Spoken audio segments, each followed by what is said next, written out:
उन्हाळा सुरू झाला की आपण सगळेच म्हणतो खूप गरम होतंय.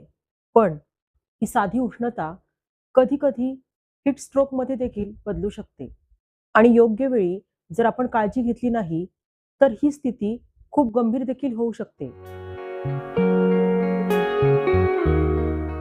नमस्कार, मी डॉक्टर हेमा, आयुर्वेद तज्ज्ञ, योगा कन्सल्टंट आणि गर्भसंस्कार कोच. आपल्या सर्वांचं डॉक्टर हेमा या योग परिवारात मनापासून स्वागत. तर चला सुरुवात करूयात आपल्या आजच्या विषयाला. तर आज आपण समजून घेणार आहोत हीट स्ट्रोक म्हणजे नेमकं काय असतं, तो शरीरामध्ये कसा होतो आणि सर्वात महत्त्वाचं की तो टाळायचा कसा. तर सर्वात आधी आपण एक सोपी गोष्ट समजून घेऊयात. आपल्या शरीराचं तापमान साधारण 36 ते 37 डिग्री एवढं असतं.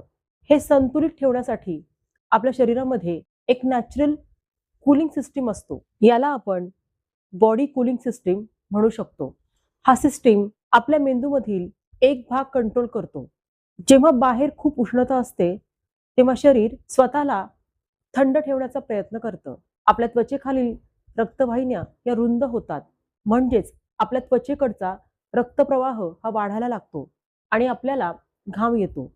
या घामाची हळूहळू वाफ होते आणि शरीराची उष्णता कमी व्हायला यामुळे मदत होते. पण जर बाहेर खूप जास्त प्रमाणामध्ये उष्णता असेल आणि हवेमध्ये ओलावा जास्त असेल तर आपल्या शरीरावर आलेल्या या घामाची वाफ ही नीट होत नाही.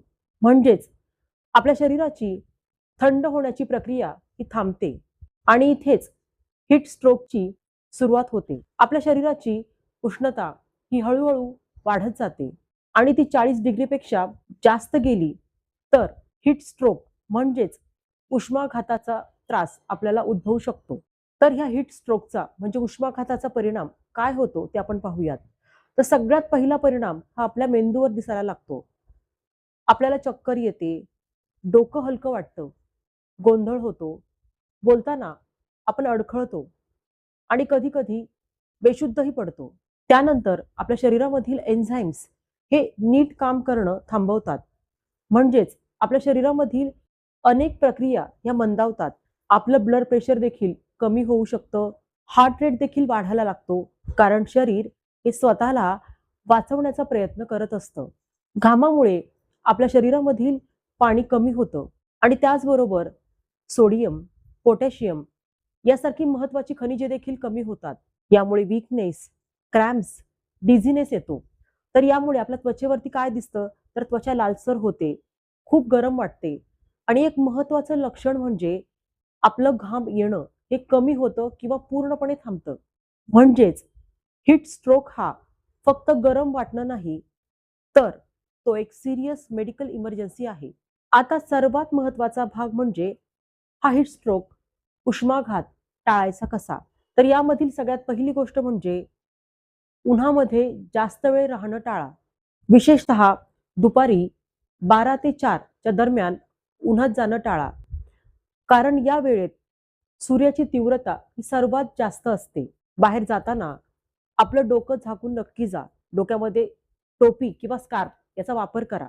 तर यातील दुसरी महत्त्वाची गोष्ट म्हणजे आपलं हायड्रेशन व्यवस्थित राखणं गरजेचं आहे. यासाठी पाणी प्या. फक्त पाणी नाही, तर नारळ पाणी, ताक, ORS तर हे सुद्धा यासोबत घ्या. कारण घामामधून फक्त पाणी नाही, तर काही महत्त्वाची मिनरल्स देखील कमी होत असतात. आणि आता पाणी देखील जेव्हा आपण पितो, तर त्यावेळेला एकदम घटा-घटा न पिता ते सिप-सिप करून प्या. म्हणजे थोडं-थोडं करून घ्या. आता तिसरी महत्त्वाची गोष्ट म्हणजे आपला आहार. तर उन्हाळ्यामध्ये काकडी, कलिंगड, ताक, गुलकंद हे पदार्थ आपल्या शरीराला आतून थंड ठेवण्याचं कार्य करत असतात. त्यामुळे या पदार्थांचं आपल्या आहारामध्ये समावेश करा. तसेच तिखट, तेलकट, जास्त प्रमाणामध्ये चहा, कॉफी घेणं टाळा. कारण हे पदार्थ आपल्या शरीरामध्ये उष्णता वाढवतात. आता चौथी गोष्ट म्हणजे आपले कपडे. तर उन्हाळ्यामध्ये सैल कपडे घाला, सुती कपडे वापरा. कारण हे कपडे आपलं घाम शोषण्याचं कार्य करतात आणि आपल्या शरीराला थंड ठेवतात. आता यामधील पाचवी गोष्ट म्हणजे उन्हाळ्याच्या काळात किंवा उन्हामध्ये हेवी एक्सरसाइज टाळा. कारण एक्सरसाइजमुळे देखील आपल्या शरीरामध्ये हीट ही जनरेट होत असते. त्यामुळे उन्हाळ्यामध्ये बाहेरची उष्णता मिळून आपली बॉडी ही ओव्हरलोड होते. त्यामुळे एक्सरसाइज करायचं असेल तर सकाळच्या वेळेला किंवा संध्याकाळच्या वेळेला तो केला तरी चालणार आहे. आता 6वी गोष्ट म्हणजे आपण जिथे राहतो ती जागा. तर त्या जागेमध्ये हवा खेळती असू द्या. फॅन, कूलर यांचा वापर करा. कारण जर हवा खेळती नसेल तर आपल्या घामाची वाफ व्यवस्थित होत नाही आणि त्यामुळे देखील शरीराची उष्णता वाढण्याची शक्यता वाढते. आता पुढची 7वी गोष्ट म्हणजे लहान मुलं आणि वयस्कर लोक यांची आपल्याला उन्हाळ्याच्या काळामध्ये विशेष काळजी घेणं गरजेचं आहे. कारण त्यांचं बॉडी कूलिंग सिस्टीम हे थोडं कमी इफेक्टिव्ह असतं. त्यामुळे यांना हीट स्ट्रोक किंवा उष्माघाताचा त्रास होण्याची शक्यता जास्त असते. आता पुढची 8वी महत्त्वाची गोष्ट म्हणजे आपल्या शरीराचे अर्ली सिग्नल्स ओळखा.